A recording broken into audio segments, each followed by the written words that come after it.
I know. I look good. I know. It feels so good to be rid of all the clutter behind me. Oh my gosh, just sitting in this beautiful. I don't know where this picture was taken, but I can just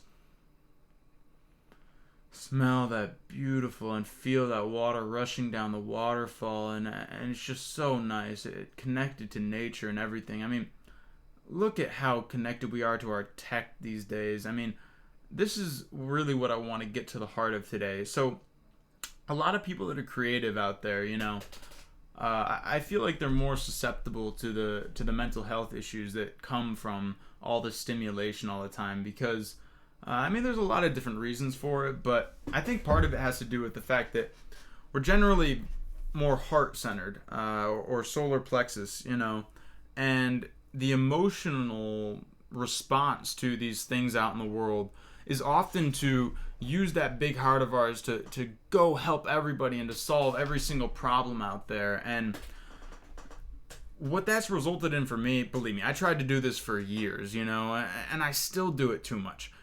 Every time I see something, I'm like, no, go try this, get this food, get this supplement, do this meditation, read this article, blah, blah, blah. I'm always trying to do this. But then I realize it's like, I'm just burdening myself with other people's lives, and I'm not giving myself time to live that life, right?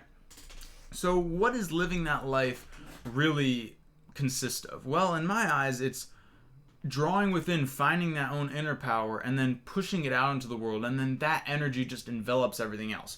So instead of disregarding your own thing and just going out into the world and trying to I guess grab things and then transform them, which is a losing proposition every single time.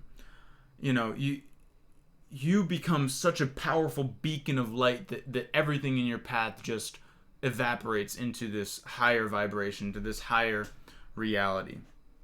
And so instead of destroying yourself, literally, on so many different levels by trying to fix things that aren't suited for you, you fix yourself and then you fix the world. And this is, I guess I'll go a deep dive here. I mean, I get crazy in every video, right? So with quantum physics, they say it's a holographic reality. And I subscribe to that, in general, in the sense that all we see is this consciousness. All that we know is that we appear here. And the quality of our mind is really what dictates the reality in front of us.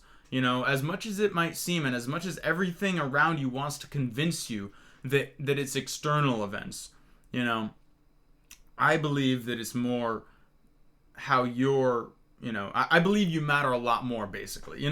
Really, my message is centered around how powerful you are. Their message, whoever you want to put they as, is centered around how powerless you are and how everything needs to be micro-controlled on this 3D level because there's no possible way we could figure things out otherwise. But anyways, getting back to this thing, creative people, they're often very heart-centered, and I think this emotional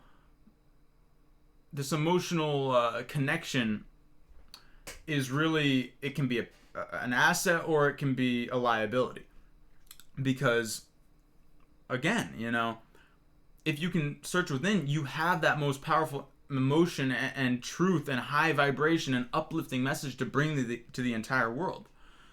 But if you don't, then you are the most depressing thing, because you know that beneficial energy is out there, but you've tried so many different things and nothing seems to work. Well, I don't know if this is trying something new, but I've just found tremendous power in drawing back and just not worrying about other people as much anymore. I mean, knowing that I'm part of this entire oneness around us and everything is part of me, I know that when I search within and I find that power, I'm gonna inevitably change the reality around myself, and therefore that's the highest good that I can do. So really, this is a message for those people that have feeling like they try to help people and they try to change the world and they try to do everything, but it's just not working and it's depressing them. The best thing you can do is to stop trying. I mean, you can't fix the world, okay? believe me, I've tried. I mean, a lot of people have tried, and really, what happens, when you try to fix the world? More often than not, it results in pathology. It results in a satanic, sort of existence where you just want to control and have everything be the way you think it should be, right? Because that's really what it comes down to. If you're trying to change everybody, you're pushing your own vision on the world. But rather, if you search within it and you really find that deeper truth and that deeper vision, then it's other people's free will to look out. And because of how high vibration it is, because of how loving and uplifting it is, they're just naturally going to follow it, But the people in power right now who are trying to control everything, they have to keep doing things and censor and push things down because they know that people aren't buying their message. Because their message isn't love and light. Their message is die, you'll own nothing. We want to kill you and you're going to be happy about it. That's literally what they say. You don't believe me? Well, sorry, I don't have time to cover all of that right now. But, I mean, does it really surprise you when these people literally have been planning it for over 100 years at least?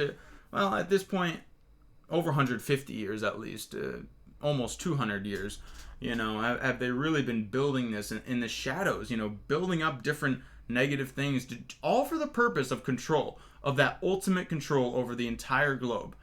And they're not going to win because we're seeing through all their BS. And I know I'm going off the deep end a little bit. I'm going way off the freaking deep. I'm diving into this freaking water right here, and then I'm going all the way to the opposite side of the world. I'm swimming through the magma core of Earth right now. Okay, but this is the truth. This is my truth. Whatever you want to define truth as. I mean, truth. Everything's subjective. They try to convince you there's an objective reality out there. No, there's no objective reality. It's not provable. Okay, they do say, oh well, this moves there, and then this. No.